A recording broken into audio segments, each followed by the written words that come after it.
Hello? Uh, Hi? Oh, sup, brah. I was wondering if I could ask you a few questions about Christianity. Uh, Shoot, big dog. Okay, first, what's up with the creation? Like, did we just lose all these cool powers for no reason? Well, first off, we didn't really have cool powers. We just didn't have to do a lot of the things that we have to do today, like gardening, having poor health, and things like that. But yes, they were supernatural. We had these because, as it reads in Genesis 1:26 through 28, God created humans in his image and gave them dominion over earth and all living things. God wanted us to have dominion over all these things, but we ruined it. How's that? Well, a snake tricked Eve into eating the fruit of knowledge. The fruit of knowledge was a fruit that God strictly forbid Adam and Eve from eating. The snake told Eve that she would be like God if she ate the fruit, and greedily, Eve ate the fruit and gained the knowledge of good and evil. Eve then had Adam eat the fruit. He also gained the knowledge. When God found out, he got angry, and he felt disappointed.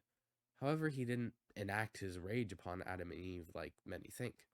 He just described what their new lives would look like without the gifts that they had foregone by eating the fruit. So it was described throughout Genesis 3 1 through 6. So, did God ever, like, try to get back to a place with humanity where they could have the gifts? Didn't he, like, want us to have them in the first place? That's actually a pretty solid valuation. He did try to reconcile with humanity several times. Oh, you mean like Jesus? Well, yeah, but there were plenty of ways God tried to reconcile with humanity before Jesus. God did many things, such as the covenant with Abraham, the law through Moses, and many other prophets that had been sent. The Mosaic Law is outlined in Exodus 22 through 17. Oh, so it's just like God really wanted us to have these cool and tubular powers, but we just totally screwed the pooch.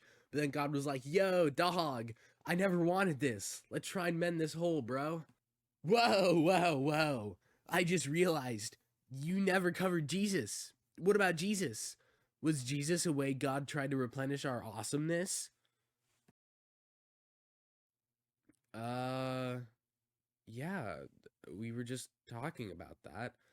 Um, Good thinking, though. Jesus was the ultimate way God tried to bridge the gap between himself and humanity. Whoa, totally tubular. Righteous. Jesus' time on earth was filled with many things, the main of which being his upbringings, his teachings, his healings, and his parables. After life, he died and was resurrected. But Jesus did many things throughout his upbringing, such as when he stayed behind in the temple, letting his parents leave so he could teach the priests. He was a carpenter, helping with his father's work most days, but he also taught the people around him from time to time what God intends for them. Small passage that shows this is Luke 2:52. Jesus grows in wisdom, stature, and favor with God and people. Ah, I see, I see. Now, what about his, like, for real teachings? Like, what he actually taught about? Well, Jesus taught about many things, but they all fell under what God wanted for us and what kinds of people he wanted us to be. While we do have free will, God still wants us to be kind and good to those around us. While Jesus sometimes used parables, other times he taught outright to those around him. As stated in Matthew 22:37 and 38, Jesus says, "Love the Lord your God with all your heart, and with all your soul, and with all your mind. This is the first and greatest commandment. And the second is love thy neighbor as yourself." The teaching he gives here not only explains that you should love God, but you should also care deeply for those around you. Okay, okay. Looks like you really know your stuff, big guy. Well, since you mentioned the parables, could I get an example of one of them? For sure. A quite well known one is the parable of the prodigal son from verses Luke 15:11 to 32. It explains how no matter what, God will still love you. Jesus teaches how the prodigal son wanted his inheritance early from his father, and when given it, he goes and squanders it on worldly joys and parties. He then starts to feel sorry and goes back to the father. To apologize, he offers to become a servant to him. The father instead accepts him as his son once more, and throws a party upon his return. This parable helps to show us the way that Jesus wanted us to reconcile with God, bring us to heaven as God wants us to be. Man, that story is totally wicked. I mean, awesome. Sorry, force of lingo. Uh-huh. So, what about his healings? What's going on in that department? I'd say one of the primary examples of this is when Jesus rose Lazarus from the dead. Lazarus was a very sick man who later died from his illness. When Jesus went to Lazarus's village, he told them in John 11:38-44, "Take away the stone." He then looks up and calls out to Lazarus, "Lazarus, come out." Lazarus comes out of the tomb, bound in grave clothes, and Jesus tells them to take off the clothes and let him go. Many of the Jews who were visiting put their faith in Jesus. Jesus does this to show us that the Lord is real, and that even after death, you can live in heaven. Dang, that's pretty sick.